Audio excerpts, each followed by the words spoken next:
अपने घरों की छतों पर लगे हुए टैंकों को साफ कर लें क्योंकि पाकिस्तान में एक ऐसी बीमारी आन पहुंची है जिसने अमेरिका के बाद पाकिस्तान को पूरी दुनिया में दूसरे नंबर पर मुतासिर किया है।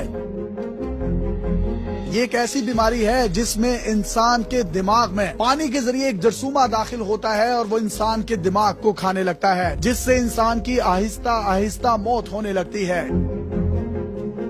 इसकी इब्तदाई इलामात क्या हैं और ये जरसूमा किस तरह से पानी के जरिए इंसान के नाक से होता हुआ उसके दिमाग तक पहुंचकर उसके खुलियों को खाता है। जरसूमा पैदा कैसे होता है और इसको खत्म कैसे किया जा सकता है, वो तमाम तर तफसीलात आप इस वीडियो में जान सकेंगे। पाकिस्तान इस वक्त इंतहाई जानलेवा बीमारी की लपेट में आ चुका है। ये एक ऐसी बीमारी है जिसके बारे में लोगों को पता ही नहीं। इसमें शरह अमवात तकरीबन 95% से भी ज्यादा है। बाज केसेस में तो जो भी इस बीमारी से मुतासिर होता है उसकी 100% मौत हो जाती है। फिलहाल इस बीमारी का कोई भी हतमी इलाज मौजूद नहीं। ये इतनी खतरनाक बीमारी है कि अंदर ही अंदर इंसान के दिमाग को खा जाती है। मरीज को सर दर्द होता है, उल्टियाँ आती हैं, फिर गर्दन अकड़ना शुरू हो जाती है। इसके बाद मरीज का ज़हनी तवाज़ुन बिगड़ने लगता है, इसे मिर्गी जैसे दौरे पड़ते हैं, ये कोमा में चला जाता है। इससे पहले कि डॉक्टर कुछ कर पाए मरीज कब्र में होता है। ये बीमारी ज्यादातर कराची को अपने लपेट में ले रही है, लेकिन लाहौर में एक फिटनेस ट्रेनर मुस्तफा शफीक इस बीमारी का पहला शिकार हुआ। ये नौजवान अपने आप को भरपूर वर्जिश के जरिए फिट रखता था, बॉडी बिल्डिंग का दिलदादा था, खुद को शेप में रखने के लिए स्विमिंग भी करता था। स्विमिंग पूल में ही इसे ये बीमारी आ लगी। इसे सर में दर्द होना शुरू हुआ। इसने एक निजी लेबोरेटरी से टेस्ट करवाया तो इस बीमारी की तशखीस हुई। इसे सर्विसेज हॉस्पिटल में दाखिल करवाया गया, लेकिन 4 रोज तक इंतहाई तकलीफ में रहने के बाद इस नौजवान की मौत वाक़या हो गई। ये इंतहाई खतरनाक बीमारी निगेरिया है। तिबी माहिरीन के मुताबिक पाकिस्तान निगेरिया से मुतासिर होने वाले मुमालिक में अमेरिका के बाद दूसरे नंबर पर है। निगेरिया सिर्फ एक सेल पर मुश्तमिल एक जरसूमा है। ये आम आंख से नजर नहीं आता, इसे सिर्फ दूरबीन या माइक्रोस्कोप की मदद से ही देखा जा सकता है। ये जरासीम उस खानदान से है जिसको अमीबा कहा जाता है, और ये वही अमीबा है जिसको हमने मैट्रिक में 9th 10th में बायोलॉजी में पढ़ा था। निगेरिया की अफजाइश मौसम गर्मा में मूनसून की बारिशों से पहले होती है। ये नदियों, झीलों, चश्मों, स्विमिंग पूल्स और तालाबों में आम पाया जाता है। जब भी कोई शख्स इन जगहों के पानी को इस्तेमाल करता है तो ये जरसूमा नाक के जरिए उनके दिमाग में दाखिल हो जाता है और दिमाग को तेजी के साथ खाना शुरू कर देता है। इसका शिकार होने वाले मरीज इस बीमारी के हवाले से शऊर न होने की वजह से इस पर गौर नहीं कर पाते। बदकिस्मती से जब तक इलामात जाहिर होती हैं, इन्फेक्शन इतना बढ़ चुका होता है कि डॉक्टर्स के लिए जान बचाना इंतहाई मुश्किल हो जाता है। इसकी अगर इब्तदाई स्टेजेस में तशखीस हो जाए तो डॉक्टर इससे बचाव की कोई ना कोई सूरत पैदा कर सकते हैं, लेकिन ऐसा हो नहीं पाता।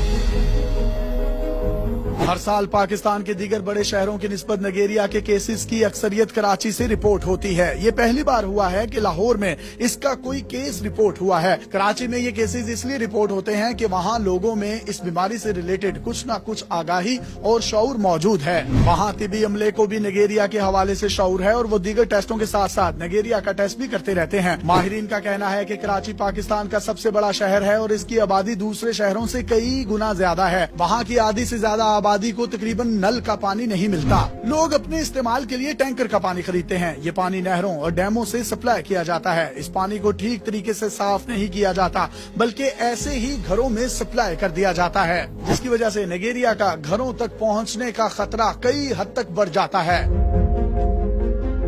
अगर लोग घरों की टैंकियों में क्लोरीन या ब्लीच इस्तेमाल करें तो इस खतरनाक जरसूमे से बच सकते हैं। तिबी माहिरीन रिकमेंड करते हैं कि घरों में साल में कम से कम 2 मरतबा अपने टैंकों की सफाई जरूर करनी चाहिए। अपने घरों में 500 से 1500 गैलन वाली टैंकी में ब्लीच के सिर्फ 2 चम्मच का पेस्ट बनाकर डाल दें तो इस जरसूमे का खात्मा हो सकता है। बहुत से लोग ये सोच रहे होंगे कि ये ब्लीच तो इंसानी जिस्म के लिए नुकसानदेह भी हो सकती है, तो जिस मिकदार में ब्लीच बताई जा रही है ये इंसानी सेहत पर कोई मनफी असर नहीं डालती। इसके अलावा वजू वगैरह के लिए पानी को 100 डिग्री सेंटीग्रेड पर उबाल कर इस्तेमाल किया जाए तो इससे भी ये जरसूमा खत्म किया जा सकता है। इस बीमारी से शहरियों को महफूज करने के लिए हुकूमती सतह पर इस तरह की एफर्ट दरकार है जिस तरह डेंगू के वक्त देखने को मिली थी। अगर आपको याद हो तो पाकिस्तान में यकदम डेंगू फैला था, हजारों लोग अस्पताल पहुँच गए थे। पाकिस्तान के पास इस बीमारी का इलाज ही नहीं था। बहुत से लोगों ने इसकी वजह से अपनी जानें गंवाई, लेकिन फिर हुकूमतों बिलखसूस पंजाब हुकूमत ने एक बड़ी जबरदस्त मुहिम मुहिम चलाई और डेंगू के हवाले से लोगों को शऊर देना शुरू किया और कुछ ही अरसे में डेंगू पर काबू पा लिया गया। ये मुहिम इतनी जबरदस्त थी कि पूरी दुनिया इस पर हैरान थी। दुनिया पाकिस्तान में डेंगू के बायस बहुत से लोगों की अमवात की पेशन गोई कर रही थी, लेकिन हुकूमती सतह पर कड़ी मेहनत से इस मुसीबत को टाल दिया गया। डेंगू के खिलाफ मुहिम के रूहे रवां शहबाज शरीफ थे, जो इस वक्त पंजाब के वजीर आला थे। उन्हें डेंगू बरादरान के ताने भी सुनने को मिले, लेकिन वो इस मुहिम से पीछे नहीं हटे। अब ये मुल्क के वजीर आजम है। पहले इनके पास सिर्फ एक सूबा था, अब इनके पास पूरे मुल्क की जिम्मेदारी है। उन्हें चाहिए कि वो नाइजीरिया के हवाले से ऐसी ही कोई मुहिम चलाएं जिस तरह डेंगू के वक्त चलाई थी, ताकि मजीद जानों के ज़िया को मैक्सिमम बचाया जा सके। अपने मेजबान यासिर शामी को पाकिस्तान के सबसे बड़े digital media network daily Pakistan से इजाजत दीजिए।